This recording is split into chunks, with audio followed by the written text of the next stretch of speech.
This show really needs to stop playing around with my emotions. I can't believe what I continue to see this season of To Your Eternity. Now, that preview, I usually don't watch previews, but the past couple of To Your Eternity episodes, I've needed to because they just leave me on such a cliffhanger. Whether that's March coming back alive and I'm like, okay, you gotta at least confirm it in the preview for me, which they did last week, or in this episode where you kill 3 best boys. And the fact that it just gave me the impression, I was like, man, he's laying them out. I was like, are they going to go the direction of Bond bringing them back? Because all it takes is for these bodies to be separated from the rope, and the souls, which are most likely still there, can go inside should they choose to, right? So if you watch the preview, it literally shows Bond standing over the 3 bodies holding a knife. And it pretty much says, like, he's not trying to stab the bodies. I mean, that's not going to do anything. No, he's going to cut the ropes because honestly, you need all the help you can get. This isn't a situation where Fushi can do it alone. He needs as many warriors who can act on their own as possible. And to see how quickly they all went out, I mean, Kaku isn't making any friends this episode, that's for sure. Even if our boy was stabbed in the neck by a knocker, that didn't sit right with me, and I don't think it will sit right with many. But I do have a full live reaction to today's episode of To Your Eternity available on my Patreon, so if you want to see my full uncut thoughts, consider supporting and heading on over there, because yeah, this episode was an absolute banger. I think it's kind of brilliant because when you look at this episode in particular, I think we all walked in thinking March would be the focus. You bring back a character who's been dead for how many years, that's going to be the main focus, but instead, they say no, that's going to be a little tease, that's going to be the dessert of this battle, like we're going to see what her fate will be when everything's said and done more than likely. Instead, the focus will be on the war, and truthfully, Fushi did pretty well. I mean, it looked like he was going for about 6 or 8 hours before ultimately he passed out that first time. But when you're controlling how large of a radius, I mean, it's knocking a god out, and he's pretty much worn. He feels like he's completely broken because he has way too much to do. The fact that he can't even just focus on one side of the wall, like he'll end up having to teleport back because he realizes that someone's basically failing or a knocker's climbing up, right? And as we see, one knocker getting to the top basically caused everyone to pretty much die in a moment's notice.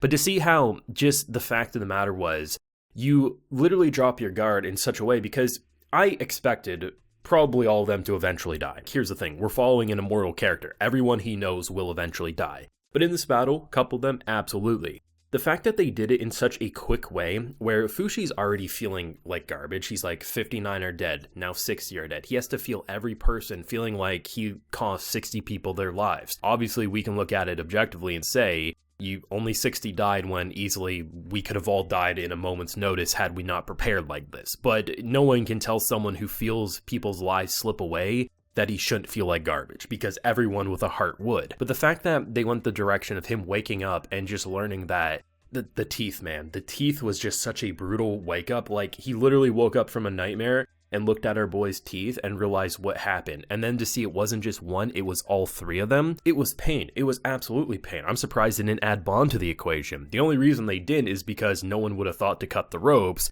of the fallen, right? So them coming back seems all but guaranteed. The question is, will Fushi realize it? Because he realizes when something gets, like, removed, or at the very least the soul enters the body. As when March did that, he felt like there was a new life, something that wasn't there. Bond tries to excuse it as someone gave birth, but he's like, no, it feels different than that. So when 3 of those pop back up and he maybe tries to change into their bodies, because in the preview as well, it does show it looks like he does use their forms at some point. If he's in the middle of one of their forms and he lets the body come back, will he just then transform into a different person? Can he keep the form? There is uncertainty. We think we understand Fushi's abilities, Fushi's powers in general, but I mean, there is a lot of uncertainty. It's more of prediction and assumption based on the knowledge that has been provided, but there is a lot of uncertainty, and it's entirely possible he could be in one of their forms, the bodies are freed and severed, and does he immediately transform into one of his other forms? Does he stay in that body? The soul comes back? Is there 2 of them walking around? We don't know. Obviously, I assume he loses the body. That's been my basically assumption for a long time throughout these reviews. But I can't say for sure until I see it actually happen, and no one can say for sure unless they read the manga, right? And I think that's what's exciting but terrifying, because this battle, it's not too bad. Could have been a lot worse. The issue is that the knockers came prepared. They literally have trebuchets. They have catapults of death launching not just like rocks at them.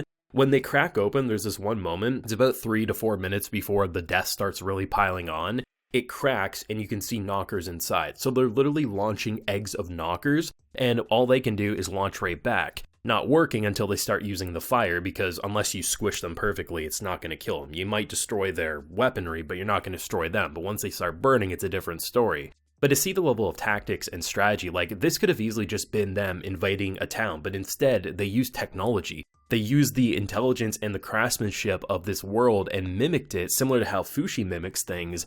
And we can see the chaos. The fact that they literally sent in soldiers, because that's really what the knockers are. They're soldiers trying to let you embrace death and free you from those bodies that cause you pain. They literally let themselves be killed so the water would get tainted. They're just so complex in this battle compared to the last time. I mean, think back to when Gugu and Fushi were trying to defend, right? When we compare that battle to the one we're seeing now, the knockers are terrifying to see how quickly they've adapted to current technology and fighting styles that we see. And we know every time Fushi does something to a knocker, they tend to adjust to what he just did. Imagining if the knockers make it to present day, the knockers are gonna have nuclear bombs. Like, they could probably develop that, let's be honest. It's kind of terrifying. Let's just hope that Fushi can deal with the knockers before we get to modern day, because the level of technology we have, we do not need knockers having the mass destruction button, because literally they would press it without a second thought. But it was a really good episode. I really think season 2 is a massive step up from season 1. I keep saying it, I'm going to keep reminding you. This is not me discrediting season 1. I thought season 1 was a 10 out of 10. But the fact that a character like Bond has been able to remain active for as long as he has, it's really let the story head in new directions.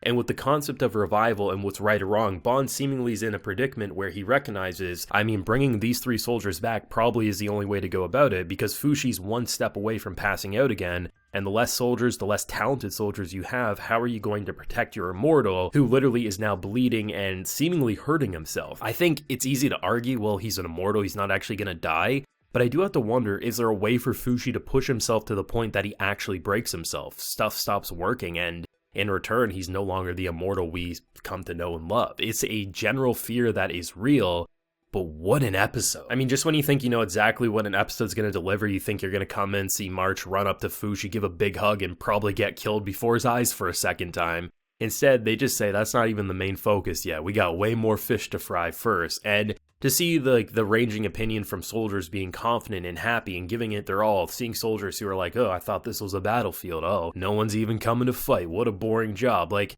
some people you want to smack, some people you want to hug, and some people you want to strangle in terms of what they've done. But man, this show, I keep saying it's one of my personal favorites. And I just imagine when we eventually get that season 3, the excitement, it's either going to stick where we're at, or it's going to do what this season just did to season 1. We're going to increase the hype all the more. But thoughts and feelings yourself down below. Let me know what the hell you thought of this episode, because there's a lot to break down. Leave a like if you enjoyed, subscribe if you're new around here, ring that bell so you can get as many notifications of the channel as possible, and as I mentioned, full live reaction is available on my Patreon. So until next time, everyone, please take care and have a good one.